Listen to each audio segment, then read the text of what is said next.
तो दोस्तों स्वागत है आप लोग का Q&A सत्यम में। दोस्तों एलपी टेक्नीशियन के लिए दोस्तों मैं आप लोगों के लिए साइंस के 3000 क्वेश्चन करा रहा हूं जिसमें दोस्तों फिजिक्स के 1000, केमिस्ट्री के 1000 और बायो के भी आपके 1000 क्वेश्चन कराने वाला हूं। तो चलिए दोस्तों आज की क्लास स्टार्ट करते हैं। ये आपकी बायो की क्लास नंबर 6 होने वाली है। तो आप लोग पिछली क्लास नहीं देखी तो जाके देख सकते हैं और अपनी प्रैक्टिस कर सकते हैं। सभी की प्लेलिस्ट बनी हुई है। तो चलिए स्टार्ट करते हैं। तो क्वेश्चन नंबर 151 क्या कहता है, भारत की प्रमुख धान्य फसल कौन सी है। तो भारत की प्रमुख धान फसल कौन सी है, तो देखिए प्रमुख धान फसल आपकी कौन सी है, तो ये है। आंसर पता है तो कमेंट करते चलिएगा साथ साथ में। ये आपकी चावल है। कौन सी दोस्तों, चावल है जो प्रमुख धान्य फसल है। तो क्वेश्चन आपका यहाँ से भी बन सकता है। तो कौन सी है, धान्य चावल है। चलिए अगला क्वेश्चन आपका, दालें किस का एक अच्छा स्रोत है। तो देखिए दालें जो आपका किसका सबसे अच्छा स्रोत है, तो ये आपका प्रोटीन का। किसने दाल अगर खाएंगे तो आपको प्रोटीन की कमी नहीं होगी। तो किसका अच्छा स्रोत है, आपका प्रोटीन की है। दालें सबसे अच्छा स्रोत है प्रोटीन का। चलिए अगला क्वेश्चन आपका, किस वनस्पति खाद्य में अधिकतम प्रोटीन होता है। तो किसमें सबसे ज़्यादा आपका अधिकतम प्रोटीन होता है, तो सबसे ज़्यादा अधिकतम प्रोटीन आपका पाया जाता है सोयाबीन में। किसका दोस्तों, सोयाबीन में सबसे ज़्यादा आपका अधिकतम प्रोटीन पाया जाता है। तो याद रखना है सोयाबीन में। चलिए नेक्स्ट क्वेश्चन है, निम्नलिखित में से कौन सी मृदा को नाइट्रोजन से भरपूर कर देती है। तो कौन सी फसल जो मृदा को नाइट्रोजन से भरपूर कर देती है। तो यहाँ पर फसल मृदा को नाइट्रोजन से भरपूर कौन ये कर देती है, तो ये देखिए ये जो आपका मटर होता है। तो ये मटर जो है आपकी इसको मृदा से भरपूर कर देती है कौन, नाइट्रोजन। चलिए अगला क्वेश्चन है, दालचीनी पेड़ के किस भाग से प्राप्त की जाती है। तो दालचीनी अगर आपने देखा होगा तो किस पेड़ से प्राप्त की जाती है। तो दालचीनी आपका ये छाल से, किससे दोस्तों, छाल से प्राप्त करी जाती है। किससे, छाल से।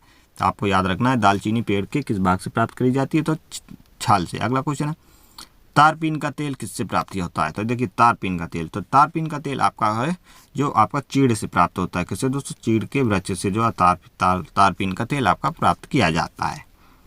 चलिए अगला क्वेश्चन आपका, लिटमस प्राप्त होता है। तो देखिए लिटमस जो है, लिटमस किससे प्राप्त होता है। तो लिटमस आपका ये लाइकेन से, किससे दोस्तों, लाइकेन से जो आपका लिटमस प्राप्त होता है। चलिए अगला क्वेश्चन आपका, पौधों में जल का परिवहन किसके द्वारा होता है। तो यहाँ पर देखिए जल, यानी जल से आपका होता है जाइलम। क्या दोस्तों, जल से याद रखिएगा जाइलम।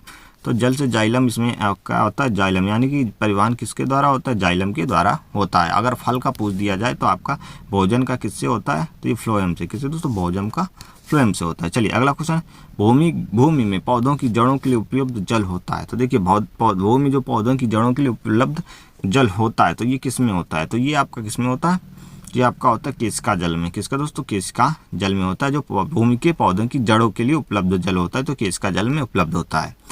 चलिए अगला क्वेश्चन है, पौधों की वृद्धि के लिए कितने आवश्यक तत्वों की जरूरत होती है। तो पौधों की वृद्धि के लिए कितने आवश्यक तत्वों की जरूरत होती है, तो ये आपका है 16। कितने दोस्तों, 16 तत्वों की आवश्यकता जरूरत होती है। चलिए अगला क्वेश्चन आपका, पत्तियों की हरितहीनता किसकी कमी से होती है। जो हरितहीनता हो जाती है, मतलब कलर उसका हरा होता है, किसकी कमी से होता है।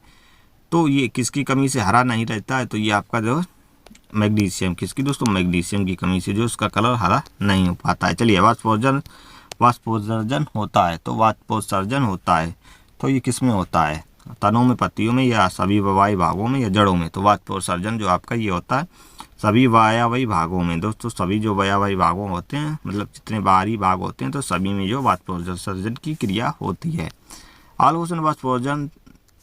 अगला क्वेश्चन क्या है, वाष्पोत्सर्जन मापी यंत्र कौन सा है। तो ये किससे वाष्पोत्सर्जन यंत्र मापी है, तो ये किससे मापते हैं, ये आपका होता है पोटोमीटर। क्या दोस्तों, इसको बोलते हैं पोटोमीटर। तो ये आपको याद रखना है, क्या है, पोटोमीटर। पौधों में वाष्पोत्सर्जन की क्रिया, पौधों में वाष्पोत्सर्जन की क्रिया किस में होती है। तो देखिए यहाँ पर पौधे में वाष्पोत्सर्जन की क्रिया किस में होती है, तो किस में होती है, तो ये आपकी पूरे पौधे में होती है। क्या दोस्तों, पूरा पौधे में होती है। अभी आपने पीछे पढ़ा होगा, तो किसमें, पूरे पौधे में होती है वाष्पोत्सर्जन की क्रिया। अगला क्वेश्चन आपका, प्रकाश संश्लेषण की क्रिया में निम्नलिखित में से कौन आवश्यक है। तो प्रकाश संश्लेषण क्रिया है तो इसमें किसकी आवश्यकता होती है। तो देखिए प्रकाश संश्लेषण की अगर आपका तभी होगा जब ये सूर्य का प्रकाश मिलेगा, क्लोरोफिल होगा, कार्बन डाइऑक्साइड होगा, यानी कि ये सभी जो है सभी की ज़रूरत होगी तभी। और प्रकाश की क्रिया आपका सूर्य के प्रकाश में होती है, तो यानी कि ये सारे कुछ आपकी आवश्यकता होगी तभी आपकी प्रकाश संश्लेषण की क्रिया हो पाएगी। चलिए अगला क्वेश्चन आपका, प्रकाश संश्लेषण की क्रिया में निम्नलिखित में से क्या बाहर निकलता है। जब प्रकाश संश्लेषण की क्रिया होती है तो ये आपका निकलता है ऑक्सीजन। क्या दोस्तों, ऑक्सीजन जो है आपका बाहर निकलता है और पौधे जो है आपका कार्बन डाइऑक्साइड अंदर लेते हैं। लेकिन रात में जस्ट इसकी उल्टा प्रक्रिया होती है, ऑक्सीजन लेते हैं और कार्बन डाइऑक्साइड छोड़ते हैं। चलिए अगला क्वेश्चन आपका, प्रकाश संश्लेषण की क्रिया कब होता है। तो प्रकाश संश्लेषण की क्रिया कब होती है। तो ये आपकी जो प्रकाश संश्लेषण क्रिया आपकी जो है केवल जो आपकी ये दिन में होती है, ये याद रखना है। कब होती है, दिन में होती है, सूर्य के प्रकाश में। कब होती है, दिन में। ये रात में आपकी नहीं होती है। चलिए रात। श्वसन मापन यंत्र क्या कहलाता है। जिससे श्वसन मापते हैं, मतलब सांस मापन यंत्र को क्या कहते हैं। तो इसको क्या कहते हैं, इसे रेस्पिरोमीटर। क्या दोस्तों, रेस्पिरोमीटर कहते हैं। तो याद रखना है। चलिए अगला क्वेश्चन आपका, प्रकाश संश्लेषण में हरे पौधे द्वारा कौन सी गैस छोड़ी जाती है। तो प्रकाश संश्लेषण जब होता है तो हरे पौधे आपका कौन सी गैस छोड़ते हैं, CO2 कार्बन डाइऑक्साइड। यानी कि ये ऑप्शन इसका सही हो जाएगा। कौन सी गैस छोड़ते हैं, कार्बन डाइऑक्साइड। चलिए अगला क्वेश्चन, फल पकाने वाला हार्मोन कौन सा है। तो फल पकाने वाला हार्मोन कौन सा है। तो यहाँ देखिए फल पकाने के लिए कौन सा हार्मोन जरूरत होता है। तो देखिए यहाँ पर ये एथिलीन। कौन सा दोस्तों, एथिलीन जो है आपका फल पकाने में आपका हार्मोन जरूरी होता है, एथिलीन। चलिए अगला क्वेश्चन, पौधों की लंबाई में वृद्धि के लिए आवश्यक नहीं है। तो पौधे की लंबाई में वृद्धि के लिए आवश्यक इनमें से क्या नहीं है। तो ये आपका देखिए कौन, सोडियम जो आपका इसकी पौधे की वृद्धि के लिए कोई भी आवश्यकता नहीं होती है। चलिए अगला क्वेश्चन आपका, प्रकाश संश्लेषण क्रिया में मुक्त होने वाली ऑक्सीजन कहाँ से आती है। तो जब प्रकाश संश्लेषण की क्रिया होती है उसमें ऑक्सीजन जो आपका मुक्त होती है, जैसा आपको पता होगा कार्बन डाइऑक्साइड गैस लेते हैं और ऑक्सीजन छोड़ते हैं। तो यहाँ पर देखिए प्रकाश संश्लेषण क्रिया मुक्त होने वाली ऑक्सीजन गैस कहाँ से आती है। तो ये आपकी कहाँ से आती है। तो ये आती है जल से। किससे दोस्तों, जल से जो ये आपकी ऑक्सीजन आती है। चलिए अगला क्वेश्चन आपका, वह यंत्र जिसके द्वारा तने की वृद्धि दर जो है सही रूप से नापी जाती है। तो जो वह यंत्र है जिसके द्वारा जो है तने की वृद्धि दर सही रूप से नापी जाती है, उस यंत्र को क्या कहते हैं। उस यंत्र को कहते हैं ऑक्जेनोमीटर। क्या दोस्तों, ऑक्जेनोमीटर बोलते हैं। तो याद रखना है क्या है, ऑक्जेनोमीटर, जिससे तने की वृद्धि को सही रूप में नापा जा सकता है। अगला क्वेश्चन, पेड़ों की पत्ती में पाया जाने वाला जो हरा पदार्थ कहलाता है। तो पेड़ों की पत्तियों में जो हरा पदार्थ पाया जाता है उसे क्या कहते हैं, उसे क्लोरोफिल के नाम से जानते हैं। क्या,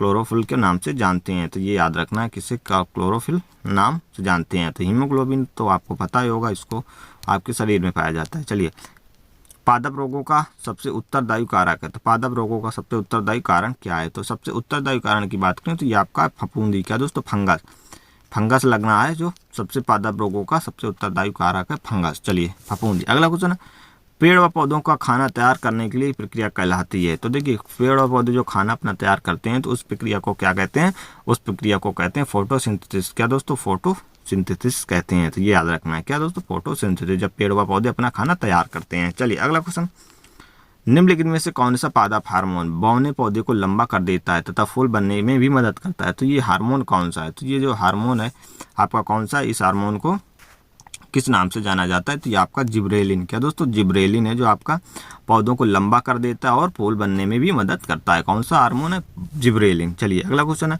और यहाँ पर देखिए पकाने की बात करें तो कौन सा, इथिलीन। तो ये भी आपको याद रखना है, लंबा कौन करता है, जिब्रेलिन। चलिए अगला क्वेश्चन, छुई मुई की पत्ती में गति होती है। देखिए छुई मुई की पत्ती में कौन सी गति होती है।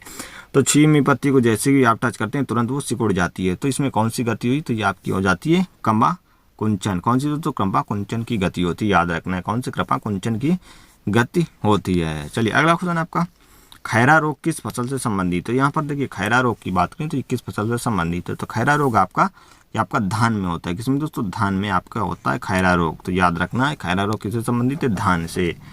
चलिए, खैरा रोग किसके कारण होता है। तो खैरा रोग जो होता है धान में किसके कारण होता है। तो ये आपका देखिए जड़न की कमी से, यानी कि जस्ता की कमी हो जाती है। तो इसके चलते ये खैरा रोग हो जाता है गन्ने में। किसमें होता है, गन्ने में।